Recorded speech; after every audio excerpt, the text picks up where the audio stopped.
You're watching ChillyBoy Productions. I'm Larry, ChillyBoy Chillson, and this is my review for Elio. Now, before we get into this review, make sure to go ahead and click that subscribe button down below so that you can chill with me on each and every one of my latest videos. Elio is a 2025 animated sci-fi adventure film from Pixar Animated Studios. Directed by Adrian Molina, Domi Shi, and Madeline Sharafian.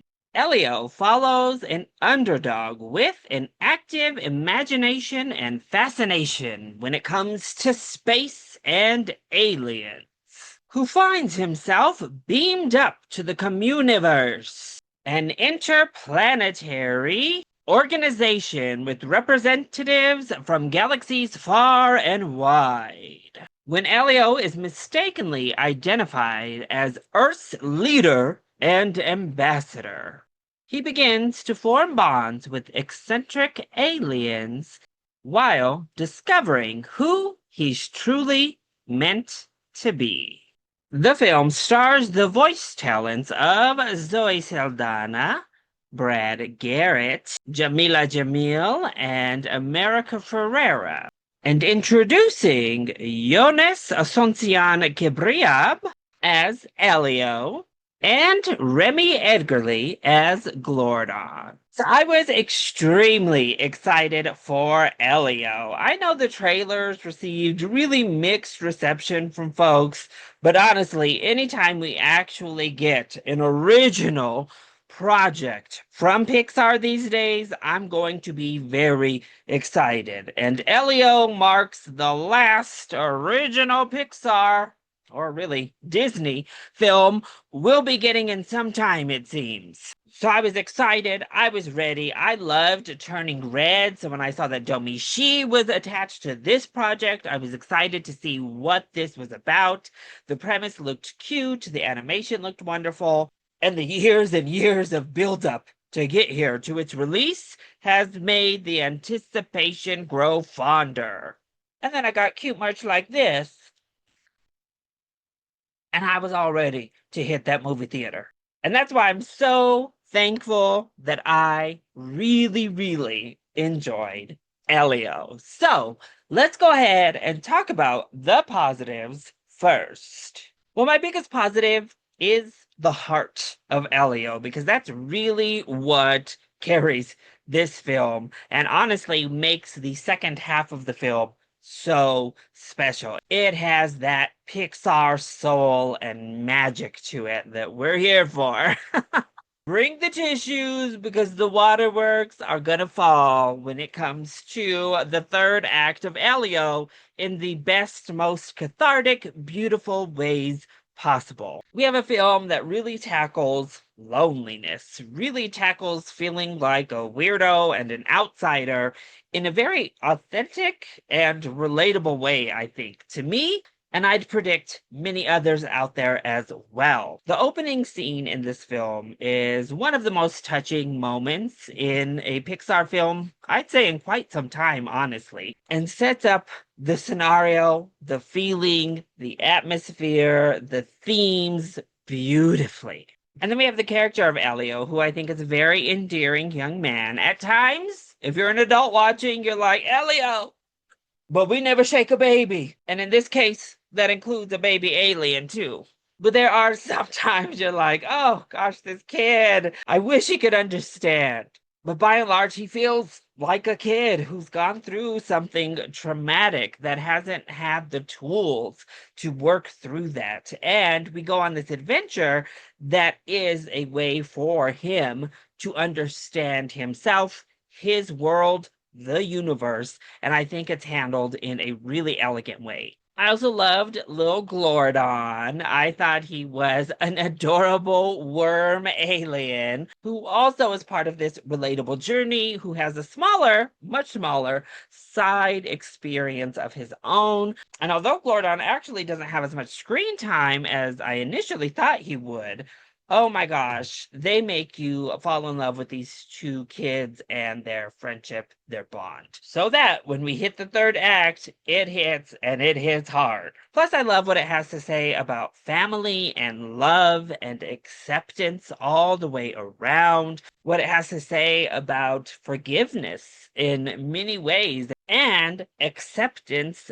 after forgiveness, showing kids specifically that even if you do something wrong, even if you make a mistake, that doesn't mean people won't love you, they won't embrace you, they won't accept you for who you are. You can still be loved even after you make a misstep. And I think that is a beautiful message that this film nails, honestly. And of course, being an outsider, the bond, chosen family, and your actual family, it all works really, really well. I thought the themes were handled beautifully in this film. I also thought the animation was absolutely stunning. It's one of those films that has a really nice blend, actually, kind of like something such as Turning Red, where we have these character animations, these character designs that are very cartoonish, that are round and cute. They look far from reality, blended in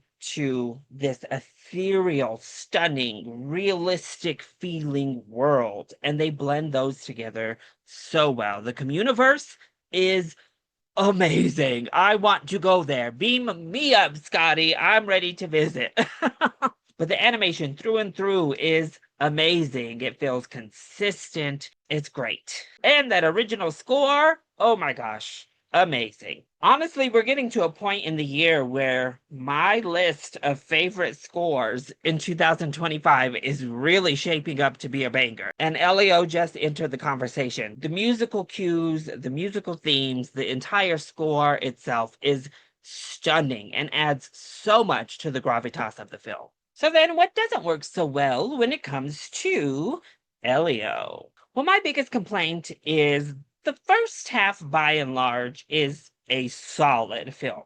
After we get that initial opening sequence where we're introduced to Elio and his aunt, their scenario, and the idea we're dealing with when it comes to loneliness and space, I would say from after that moment all the way until we meet Glordon, which happens much later in the film than I anticipated, it's fine. It's cute, it's fun, it's a nice little adventure, but there really felt something lacking. We had to do a lot of setup, we had to do a lot of groundwork here before we got to the real heart of the story. Now, I think in a lot of ways, it makes the second half of the film stronger that we took the time to kind of show who Elio was. But then I think that also means we have a little bit too little time with Elio and Glordon together. And if we had just gotten to Glordon earlier in the film and spent more of that second act with Glordon and Elio as a pair, the film would have been stronger for it. The emotions would have hit harder. Because as it is, it's cute, but it also feels like it's dragging along through the middle portion of the movie.